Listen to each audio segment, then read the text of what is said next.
Welcome to Section 420, Talkin Yankees, the podcast. Well, the Yankees strike a big blow in the offseason during the winter meetings, land Alex Verdugo from the Red Sox there, and something I said that the Yankees should do a couple weeks ago, if you remember the rumors about Verdugo to Boston for Gleyber Torres. Well, luckily the Yankees have to let go Torres, so they kind of still have him in the back pocket if they want to include him in the deal, but do land Verdugo, which again I mentioned both on here on the podcast as well as the YouTube channel version of the show, that the Yankees should bring in Verdugo and they finally get the deal done. A little surprising there, and of course, talks have now reignited with Soto. Looks like the Yankees have stopped their stubbornness and are willing to part ways with Micheal King. So this is going to be an episode where I'm going to probably pat myself on the back a little bit. I was right about Verdugo, that they want to go for him, and he would be a good fit here. Make that deal, and of course, the Yankees, again, it was up in the air whether they have to include either Micheal King or pitching prospect Drew Thorpe in the deal. Of the two, I figured it would be better off to give up King, and it seems like now the Yankees are willing to let him go in a package to get Soto, and it seems like those talks have reignited again. So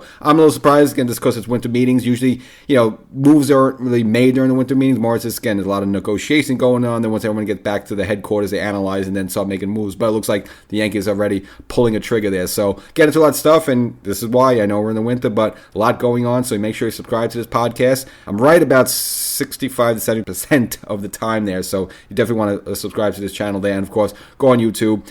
Just released the latest episode, cover some of the stuff that we already discussed, but some new things in there, discussing of course Lou Piniell's snub with the Contemporary Hall of Fame vote and all that, and so make sure you want to get the episodes there as well, so cover all the bases, as I say. So Yankees strike, get Alex Verdugo from the Boston Red Sox in a rare rivalry trade between both organizations. They do it once in a while. Of course, the most infamous one is Babe Ruth, but it's not the first time these two organizations have traded some big pieces, and you want to look at Wade Boggs back in 1993 as well. So once in a while they do make a move, and again, it's a move I like. They like Verdugo. Got a bit of a chippy player. He's a left fielder, a really good left fielder, so it's something the Yankees needed. A left-handed at bat, what the Yankees needed, and again, he just has a little bit of a chip, a little chip on his shoulder. Maybe not as different from Donaldson. I think Donaldson's a bit of a blowhard a little bit. This Verdugo is more of a grinder type player. Just someone I think the Yankees need. Kind of comes from that Boston Dustin Pedroia pedigree there of grinders they have up there in Boston. So I think the Yankees kind of lost a little bit of that. That was kind of their marquee in the late 90s. They had what you call grinders, where it was O'Neill, Bernie, Jeter, and the guys that would work counts, and just kind of foul off pitches and be a pest. Similar to Brett Gardner did for many years with the Yankees as well. Like, he would just make a pitcher uncork 12 or 13 pitches before you get him out. Even if you make it out, you still now made that pitcher waste 13 pitches there. So I think Verdugo brings some of that toughness to the team. So, I think it's a good move for the Yankees. And the fact they did not have to give up Gleyber Torres to do it, who's, again, a big piece. Yeah, if you keep him in, he plays the 2024 season. That's great. Okay, that's good. I can live with that. But again, now you have Gleyber as a chip now, if you want to include him in some sort of big deal coming up down the pipeline. So now the Yankees now have that, in the back pocket there. Now to get him, they had to trade Greg Weissart, who we saw last season. Now he was their AAA closer. They called him up, and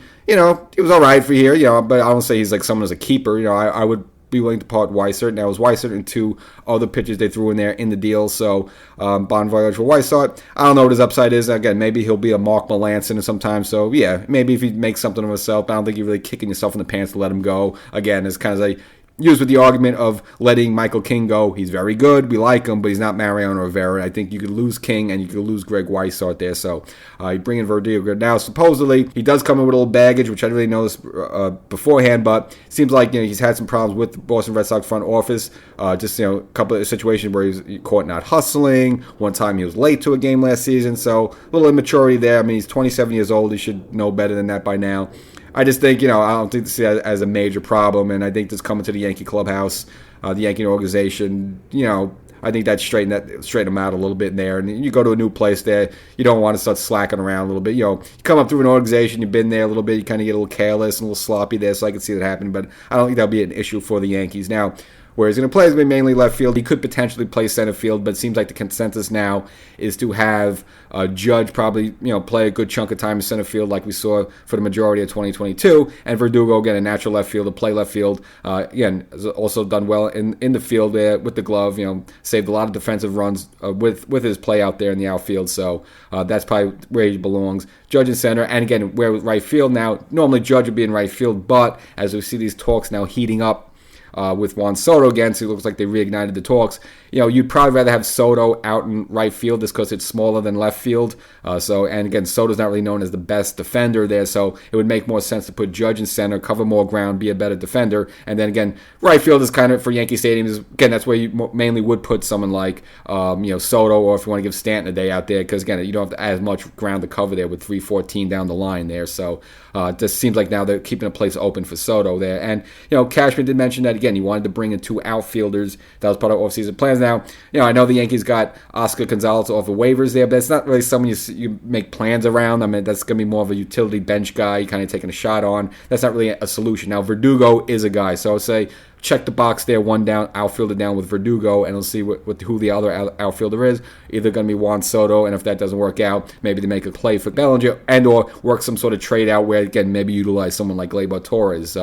Now, Verdugo is in the same situation as Torres. He's entering an arbitration final year, so same, you're not really on the hook for Verdugo, and if he has a good season and, wants to command a big contract there and he wants to do it in a Yankee uniform, that's the same argument I make for bringing in Soto here. Even if these two guys walk after the 2024 season, you're not stuck on them long term, but they have every motivation in the world to put up good numbers so they could get that big contract. So if you get them to do that in a Yankee uniform, that means 2024 could be very special. And then you're worried about 2025 and beyond. After that, there's always a free agents out there. There's always trades to be made. So, if those two guys bolt, it's not the end of the world. You're not losing a Judge, for example, like that. It's a little different. He comes up with the Yankees organization. He's your guy. He's your superstar. You want to keep him long term. Same thing with like a Derek Jeter or Bernie Williams. But if you get like a mercenary type like a Soto or Verdugo, you don't really cry in your oatmeal if they end up leaving after the season. So that's that. So as I mentioned before, both Boone and Cashman, finally spoke to the press during the winter meetings. Now the Cashman is a little bit more subdued. Again, he kind of came up a bit of a tough guy there originally with the sunglasses on. Now he was more of the nerd,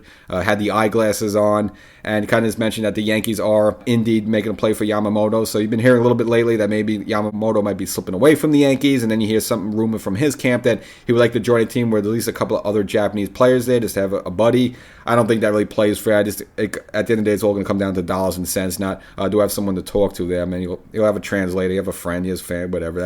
I don't put too much stock in that. But it looks like Cashman is set on going after Yamamoto. Again, I have a really good feeling that the Yankees are going to go big. I can see them bringing in Soto for the trade there, and also bringing Yamamoto, similar when they brought in Sabathia, Burnett, and Teixeira, as well as made a small trade for Nick Swisher, but he thought it was like a small trade at the time. But that actually turned out to be a big move as well, because Swisher gave the Yankees some good quality years beyond this 2009 there. So, mentioned before, the Yankees finally bending and willing to part ways with Micheal King, which you've heard it here before on this podcast, and if you want to go to the latest episode that came up on the YouTube channel, I kind of spelled it out there as well, that yes, it makes sense to conclude King. I know they're trying to convert him for a starter, maybe he'll be in the mix there for a fifth starter role, but again, very good as a setup person as well. But again, not someone, if you have to depart ways with him, it's not the end of the world there. You can always find someone else to get in that role, whether it's a trade, whether someone else like Johnny Brito or Vasquez to kind of grooms himself into that role. Or look, we didn't really see that much of Jonathan Loaizaga last season, so maybe, if he gets himself healthy, and then he could be the eighth inning guy. So, and he's been successful at that in the past for the Yankees. So,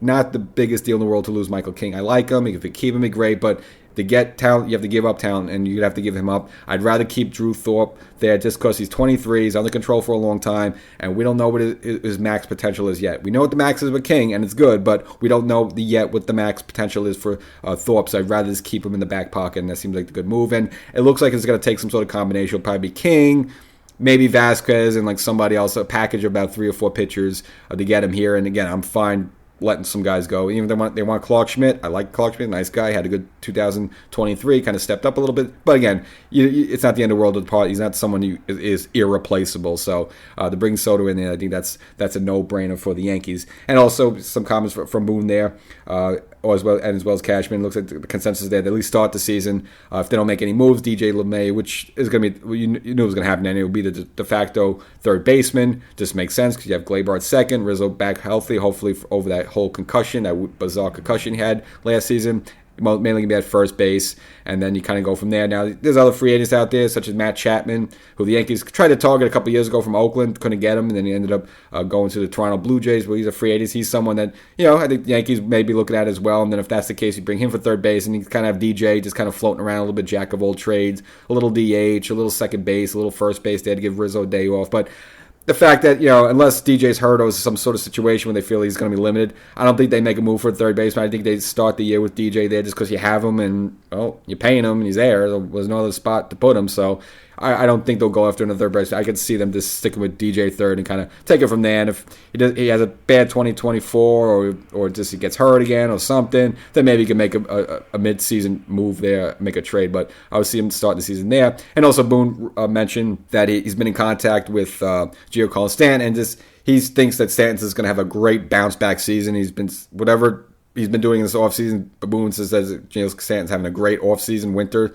I don't know what exactly he's doing. I don't know. I'm sure he's got a batting cage in his basement or something, but I don't know if that's going to fix things. Obviously he has to be hitting over 200 there, so it's more than he's making contact with the ball at home. It's some batting cage. He's got to face good live pitching and be successful there, but nevertheless, that's the case. And now you just look at this Yankee lineup, the potential of it now, it just lengthens out with Verdugo here. Imagine if you could also include Soto, you got a really lengthened Yankee lineup of, someone's going to lead off. We don't know who that is. The Yankees never really have a true leadoff hitter, but the number 2 hitter, more often than not, is going to be DJ LeMahieu. Then you can follow him up with Judge. Then you can follow him up with Soto if you could get him. Then you can follow him up with Stanton. And then you can follow up Stanton with Verdugo. And now you're looking at 5 or 6 guys. You could switch it up a little bit, righty, lefty, righty, lefty, righty, lefty. Again, that's how you construct a good lineup, and that's reminiscent of those late Yankee lineups back in the late 90s and early 2000s, where you had like righty GD, lefty O'Neill, switch hitter Bernie, lefty hitter Tino, then you threw a righty after that. It's lefty, righty, lefty, righty, lefty. You want to switch it up on opposing pitchers there, just so they can't get in a groove and, just used to facing one type of hitter there. So big day for the Yankees, got a lot done there, and it seems like things are in motion for Soto there, so let's just see. Hopefully that's done sometime soon. And the Yankees are looking at some other options there. You're hearing some noise about they might consider bringing back IKF, as well as there's about 11 other teams also looking at him. And the Yankees also looking at bringing back Wandy Peralta. Of the two, I could definitely see Peralta. That would be more of the urgent need there. He was very good as a Yankee in the year plus they had him. Again, a good Cashman move, a good Cashman trade. Very valuable to them. Mainly goes after lefties, but he gets pitched to righties as well. And young, only 32, so a 2-year deal I don't think is out of the realm for him. And again, you still get him in his prime years there. And, he can get the ball up there at 95 if needs be, but he kind of has a bag of tricks, so he's not someone who just relies on velocity only. He can move the ball around a little bit, so I wouldn't mind a 2-year deal for him, and I think that's very doable for the Yankees. IKF, I don't know if there's a place for him. I would rather him just get a starting job somewhere else and play a lot. Like, if he comes here, he's going to be the same thing, utility. And is there any room? I don't know if there's any room for him. Someone could always get hurt, and it's good that he could play almost every position except catcher.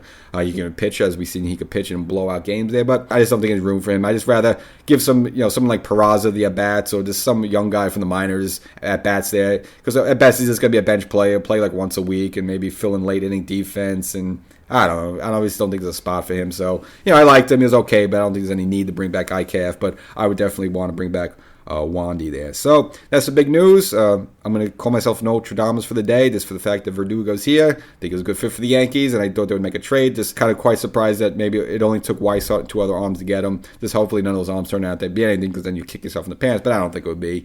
You can't to keep Glaber. And if the Yankees go in with 2024, him as the second base, not the worst thing in the world. But again, I wouldn't actually cry if the Yankees do move him in some sort of bigger deal, just for the fact that he's been here for a while. He is what he is. He's good. He's been a slight disappointment, though, just because the first 2 seasons he gave us, you just thought the potential there might be one of the greatest Yankee second basemen of all time. Not the case there. Good player, but not exactly a killer there. And so I'm just have some really head-scratching moments on the base pads of this past season. It seemed like his head wasn't in the game half the time. And I know because the team was a little bit lousy and things weren't great. But still, I don't think he's exactly a keeper. So I can see the Yankees is at least going into 2024 with him. I don't think that's someone that the Yankees don't have in the long-term plans, just because what greatness has he really given this organization? He's put up some numbers, but he's not someone you look at as a long-term solution. But if the Yankees just want to have him just for 2024 and just kind of take it from there, I could live with that as well. And then kind of just worry about him around the trade deadline or the end of the season, what you want to do with him. That's that. And, of course, the Soto trade looming positively for the Yankees. They're willing to part ways with Micheal King. That my second Nostradamus prediction there. So I think we're going to very soon have Soto on the tree, maybe shortly before Christmas. And, again, that'd be great for the holiday season. Catch you next time.